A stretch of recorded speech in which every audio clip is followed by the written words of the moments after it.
Halo teman-teman semua, kembali lagi di channel Irfan. Kali ini kita akan membahas sebuah kabar besar dari dunia sepak bola, terutama yang menyangkut pemain timnas Indonesia di Eropa. Ya, tepat sekali. Kabar ini datang dari Prancis, tepatnya dari klub Lille, salah satu tim papan atas Ligue 1. Kabar mengejutkan muncul karena Lille akhirnya resmi mencapai kesepakatan dengan Nijmegen untuk memboyong Kelvin Verdong, bek kiri timnas Indonesia yang juga keturunan Aceh. Dan menariknya, ternyata ada alasan yang sangat strategis mengapa Lille begitu ngotot mendatangkan Verdong. Bukan sekedar soal bek kiri, bukan pula sekedar menambal kedalaman skuad, melainkan karena faktor fleksibilitas dan kebutuhan taktis mereka. Mari kita ulas lebih dalam. Kelvin Verdong, pemain berusia 28 tahun, sebenarnya masih punya kontrak panjang dengan Nijmegen hingga tahun 2028. Sejatinya, Nijmegen tak berniat melepas sang pemain karena ia adalah salah satu pilar utama pertahanan mereka. Namun Lille datang dengan tawaran yang sangat sulit ditolak. Menurut laporan media Prancis, L'Equipe, nilai transfernya berada di kisaran 3 juta euro atau sekitar 57 miliar rupiah. Angka ini memang cukup masuk akal mengingat pengalaman Verdong di Eredivisie dan statusnya sebagai pemain dengan jam terbang tinggi. Media Belanda The Telegraph menambahkan bahwa negosiasi antara Nijmegen dan Lille berlangsung cukup intens dalam 2 pekan terakhir menjelang penutupan bursa transfer. Nijmegen awalnya masih menahan karena mereka ingin Verdong tampil dalam laga penting melawan Fortuna Sittard pada tanggal 31 Agustus 2025 yang sekaligus menjadi laga perpisahan. Setelah itu ia dijadwalkan langsung terbang ke Prancis pada tanggal 1 September untuk menjalani tes medis dan menandatangani kontrak. Nah, ini yang menarik. Pertanyaan besar muncul, kenapa Lille begitu yakin dengan Verdong? Jawabannya ada pada satu kata, fleksibilitas. Kelvin Verdong memang dikenal sebagai bek kiri alami. Lulusan Akademi Feyenoord Rotterdam, ia juga sudah pernah memperkuat semua kelompok umur timnas Belanda, dari U15 hingga U21. Namun ada satu kualitas yang membuat Lille jatuh hati. Ia bisa berperan sebagai bek tengah. Di musim ini, ia bersama Nijmegen, Verdong sudah dimainkan 3 kali sebagai bek tengah di laga awal Eredivisie. Ia tampil solid, kuat dalam duel dan disiplin dalam menjaga garis pertahanan. Kualitas ini bukan kebetulan, bahkan di timnas Indonesia saat dibawa Sintayong, Verdong beberapa kali juga dipasang sebagai bek tengah dalam formasi 3 bek. Artinya, ia memang punya kecerdasan taktik dan adaptabilitas tinggi. Lille saat ini memang sedang menghadapi dilema. Di sisi kiri mereka punya Romain Perraud, ex Southampton, namun mereka butuh pesaing sepadan agar posisi itu tidak hanya bertumpu pada satu nama. Di sisi lain, mereka juga kehilangan kedalaman di jantung pertahanan, apalagi setelah beberapa cedera yang menimpa pemain mereka. Dengan satu rekrutan, Lille bisa memecahkan 2 masalah sekaligus.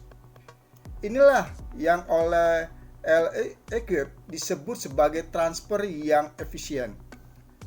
Kalau kita tarik dari media Belanda, Football International menyebutkan bahwa Nijmegen sebenarnya berat hati melepas Verdong.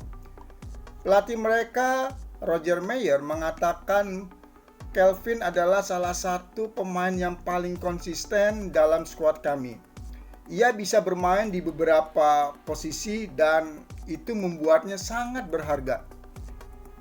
Namun, tekanan dari Lille membuat keputusan harus diambil. Apalagi Verdon sendiri sudah menunjukkan ketertarikannya untuk mencoba tantangan baru di luar Belanda. Di Prancis, Le Parisien menyoroti aspek lain.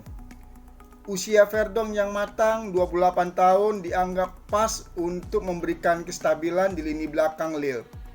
Mereka menilai ini bukan rekrutan untuk jangka panjang belasan tahun, melainkan solusi instan namun tetap berkualitas. Kalau kita bandingkan dengan bek kiri lain di Ligue 1, Verdon mungkin yang paling plesi atau ofensif seperti Nuno Mendes di PSG. Tapi kelebihannya ada pada keseimbangan. Ia cukup agresif ya saat naik membantu serangan. Tapi tetap punya disiplin tinggi dalam bertahan. Di Nijmegen statistiknya cukup impresif.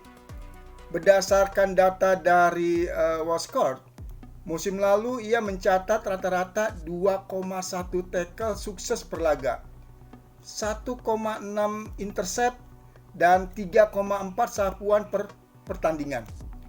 Angka ini menunjukkan bahwa ia memang tipe pemain yang rajin bertahan, bukan untuk sekedar bek kiri yang maju ke depan.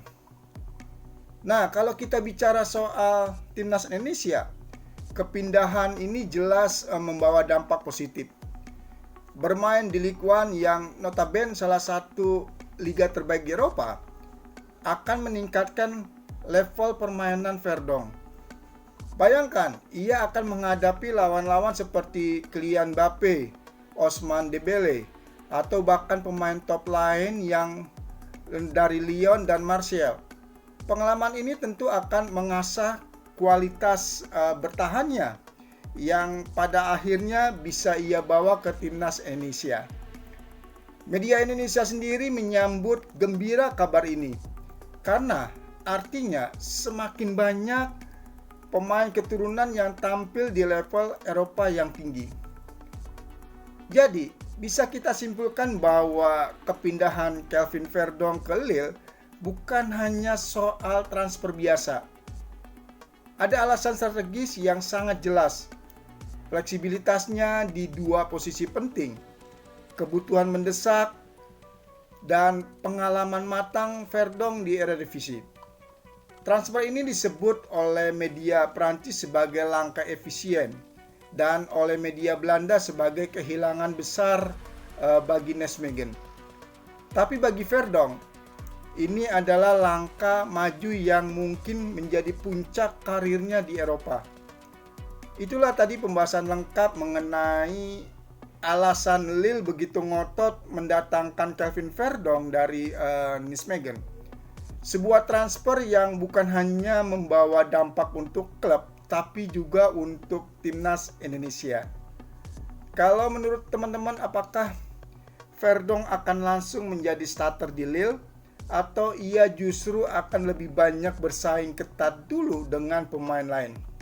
Tulis pendapat teman-teman di kolom komentar dan jangan lupa untuk like, komen, dan subscribe agar tidak ketinggalan pembahasan menarik lainnya seputar sepak bola, terutama pemain-pemain Indonesia di Eropa. Sampai jumpa di pembahasan berikutnya. Terus dukung timnas Indonesia. Salam sepak bola, salam Garuda.